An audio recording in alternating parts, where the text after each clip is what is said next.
Its costliest feature, the military budget, fell from more than 7% of national output in 1988 to less than 4% by 2000. Inertia, the tendency of the status quo to continue as long as it is tolerable, is a powerful force in human affairs, and it shaped the American response to the end of the Cold War. The military deployments, the political commitments, the economic institutions that the Cold War had involved had become, by the time Iraq surrendered, familiar and routine. They imposed no particular hardship or even discomfort on the American public, which therefore felt no pressing need to end them. For one particular group of Americans, moreover, the government personnel, academics, journalists, and others professionally concerned with the conduct of the nation's foreign policy, as well as the larger number of citizens for whom foreign policy had become an abiding interest, discontinuity in the American role in the world would have caused disruption and imposed hardship. Unlike the rest of the country, the informal, loosely connected American foreign policy community cared deeply about relations with the rest of the world.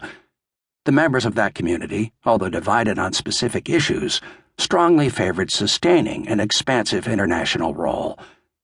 So the United States did not appreciably reduce its international presence when the conflict with the Soviet Union ended, and in the wake of that conflict, American foreign policy exhibited considerable continuity. Or rather, the forms of foreign policy, the institutions engaged in carrying it out, continued. The content of that policy, the goals the United States pursued, did change.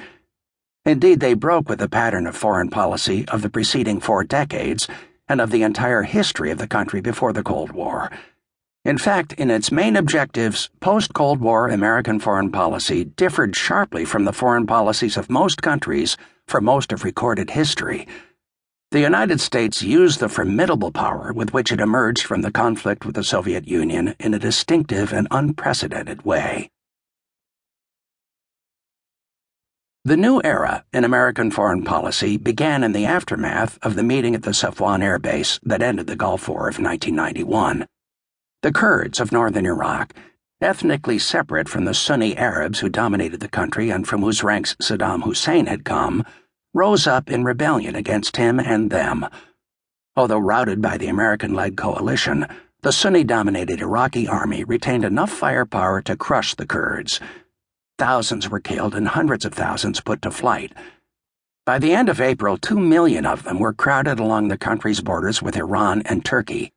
Moved by the Kurds' suffering, feeling pressure from its ally Turkey to shield it from a flood of Kurdish refugees, and equipped with the United Nations Security Resolution 688 that laid the basis for intervention by designating the Kurds' plight a threat to the international peace and security of the region, the United States and its coalition partners moved to protect them.